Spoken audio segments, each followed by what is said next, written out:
Fala, Luciano Batista, tudo bem? Olha aí, eu fiz esse vídeo para te mostrar como ficou o meu sistema off-grid. Você sabe que desde o final do ano passado eu comecei a pesquisar e a elaborar o meu projeto. E a gente teve até uma conversa ao telefone ali no final de dezembro, quando você me deu várias dicas importantes e me ajudou em algumas dúvidas conceituais que eu ainda tinha. Então, de lá para cá, eu fui comprando os equipamentos, fui assistindo muitos vídeos aqui no seu canal e em alguns outros que, assim como você, oferecem rica oportunidade de aprendizado. E assim eu segui aprendendo um pouco mais a cada dia e fui definindo como seria o meu sistema. Então fui montando aos poucos, com bastante paciência, atenção, e ainda assim eu ainda tive alguns contratempos, mas na semana passada, finalmente o meu sistema entrou em funcionamento. E agora eu vou te mostrar rapidamente como ele ficou. Eu vou estar fazendo depois alguns vídeos mais completos, detalhando tudo, e depois vou postar lá no meu canal, que eu ainda estou iniciando, chamado Viva o Sol. Então, quem quiser conhecer mais do meu sistema, é só se inscrever lá no Vivo Sol, ativar o sininho e assim que eu for postando os vídeos, as pessoas vão ser notificadas.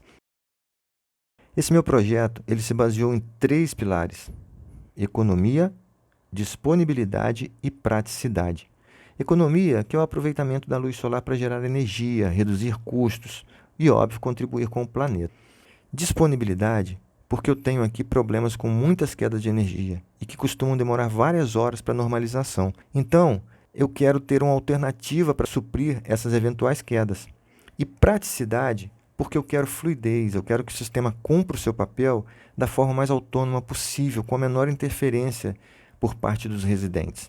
A instalação elétrica da minha casa, ela foi mantida com pequenos ajustes e a partir do meu painel off-grid é que a minha automação seleciona qual a fonte alimentadora vai ser utilizada e a direciona para o quadro de distribuição, onde estão as minhas cargas divididas nos circuitos.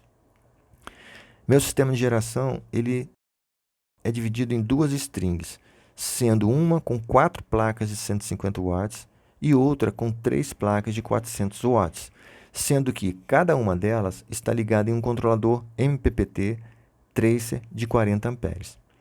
Esses 2 controladores, eles estão ligados em paralelo a um banco de baterias, que é composto de apenas 2 baterias estacionárias, porque, como você sabe, eu não tenho a menor pretensão de alimentar minhas cargas à noite com o sistema off-grid, até porque eu tenho um sistema on-grid em outra residência que já é suficiente para zerar a minha conta atual de energia. Então, eu não me preocupo em ter independência energética à noite. E não me atrai nem um pouco a ideia de que, para isso acontecer, eu teria que ter um imenso banco de baterias, o que requer cuidados e manutenção bastante intensos. Eu teria que reservar espaço físico para isso. E principalmente pelo custo, que chega a ser talvez a parte mais onerosa e com uma das menores expectativas de vida útil em todo o sistema off-grid. Então, eu busco autonomia apenas para as cargas que chamei de essenciais, que eu vou explicar mais adiante. Mas mesmo assim, a ideia é de uma autonomia de 3 a 6 horas apenas.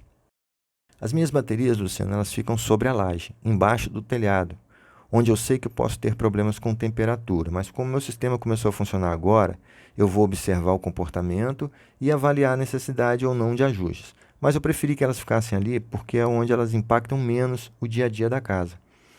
E o meu painel ele foi montado na sacada do meu quarto, que era aberta e praticamente não era utilizada. Então nós fechamos e criamos esse espaço para a montagem do sistema. As baterias ficam bem aqui em cima. Na parte de distribuição de carga, eu dividi as mesmas em 2 categorias, conectadas e desconectadas. Então, cargas desconectadas são aquelas que não estão ligadas ao sistema off-grid, como tomada de forno elétrico, micro-ondas, tomada para aspirador de pó, tomada dos banheiros, onde normalmente se usa secadores, os aparelhos de ar-condicionado e as tomadas da minha garagem, onde eventualmente eu utilizo algumas ferramentas elétricas. Enquanto as cargas conectadas são aquelas que podem ser alimentadas pelo sistema off-grid. Essas cargas conectadas elas se dividem ainda em 2 classes: cargas normais e cargas essenciais. Cargas normais são aquelas que são alimentadas pelo sistema off-grid entre 9 da manhã e 16h30 da tarde. E a partir desse horário, elas passam a ser atendidas exclusivamente pela concessionária. E são tomadas onde estão TVs, computadores, ventiladores, videogame, geladeira, cafeteira, bebedouro, máquina de lavar. E essenciais são aquelas cargas que serão alimentadas pelo sistema solar off-grid entre 9 da manhã e 19 horas, sendo que elas poderão voltar a ser atendidas pelo sistema solar off-grid entre 19 e 9 da manhã, no caso de falta da energia da concessionária. Então, por enquanto, essas cargas são iluminação, alarme, CFTV, roteador, mas com o tempo eu vou avaliar se vai ser possível incluir, por exemplo, alguns ventiladores, que provavelmente serão daqueles da Tesla de 12 volts, que possuem um consumo bem baixo, oferecer um pouco mais de conforto para a família no caso de quedas da geração principal da rede, né, por um tempo mais prolongado. O meu sistema ele é em 24 e 127 volts e para as cargas essenciais eu uso um inversor E-Solar de 1.200 watts contínuo e 2.400 de pico e a automação é com a placa WS01 do Wagner, de Limeira, São Paulo. E para as cargas normais eu uso um inversor Reliable de 2.500 watts contínuo e 5.000 de pico e a automação é com a placa GS 3.1 da GIM Solar, do Emerson, lá de Goiânia. Essas placas, elas monitoram a tensão num banco de baterias e comandam uma contatora principal, que faz a comutação entre as duas fontes de alimentação, solar e rede. Porém, eu montei uma automação auxiliar com um temporizador e uma contatora menor, que faz com que essas placas elas só tenham o comando sobre a contatora principal, que são duas contatoras principais, uma para cada placa, de 9 às 16h30 no caso das cargas normais e de 9 às 19 no caso das cargas essenciais, travando essas contatoras em rede. Então, fora desses horários aí, as contatoras ficam travadas em rede e assim preservando o banco de baterias para que o mesmo tenha carga para suprir eventuais faltas de energia à noite por parte da concessionária, naquela condição que eu falei, de 3 a 6 horas de autonomia. E às 9 da manhã, o comando volta para as placas controladoras. E aí volta a controlar conforme a tensão do banco de baterias. Essa automação auxiliar que elaborei, ela também é responsável pela iluminação de status do sistema. E no caso das cargas normais, eu ainda adicionei 2 relés que efetuam o desligamento do inversor quando o temporizador corta o comando da placa e garante um retardo quando volta a ser liberado, evitando que o inversor possa ser ligado com carga.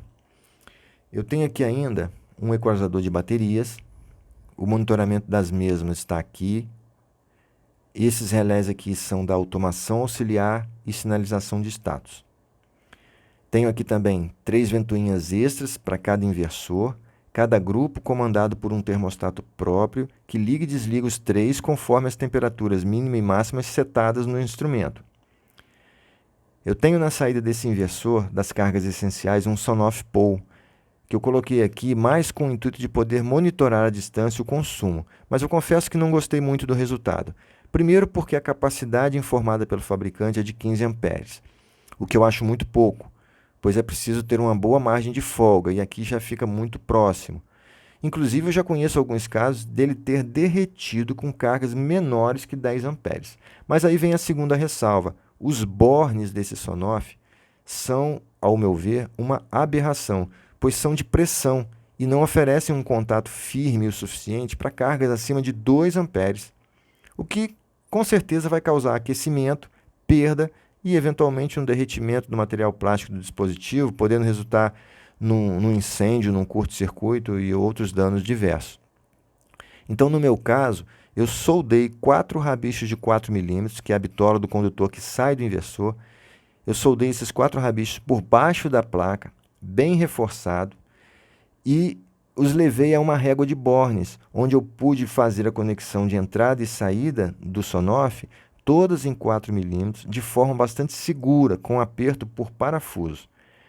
Então eu estou acompanhando, eu estou sempre monitorando a temperatura nesses cabos, nesses rabichos, né, para ver se esse Sonoff não vai apresentar esse tipo de problema. Eu acho que esse histórico de queima desse Sonoff, ele se deve principalmente à baixíssima qualidade dos bornes de contato. Os bornes de pressão não são para corrente elevada. E veja bem, outra coisa, o Reliable ele fica com o fundo afastado do painel, o que permite uma melhor refrigeração. Mas esse inversor aqui, ao ser parafusado no painel, ele fica colado, então perde-se eficiência de refrigeração por baixo dele. Então eu usei duas barras, afastando o fundo do painel e criando espaço para circulação de ar e melhorando a refrigeração.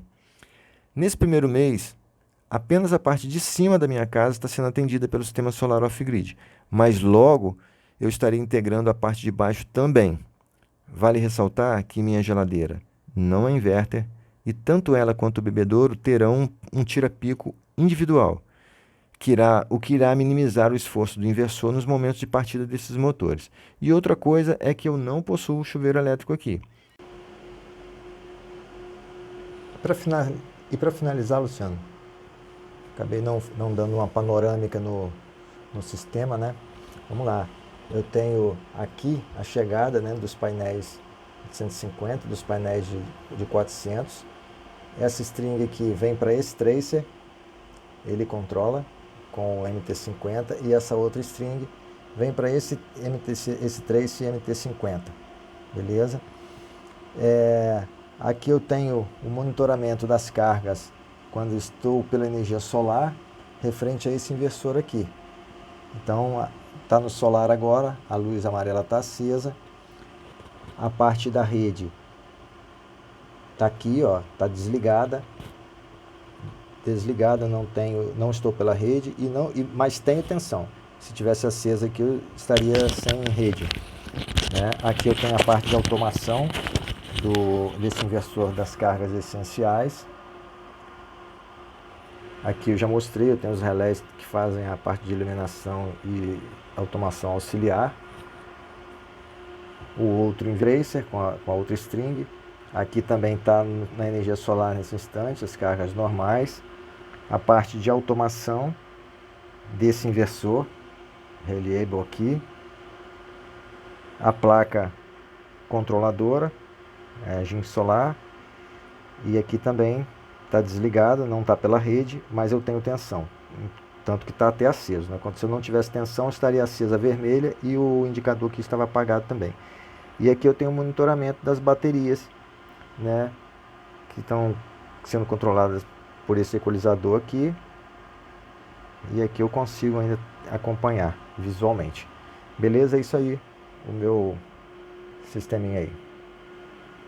Então é isso aí, Luciano. Eu vou agora aprender, né, com o meu sistema operando, eu vou aprendendo cada dia mais e continuo acompanhando aí os seus vídeos, os seus ensinamentos aí, ok? Um grande abraço.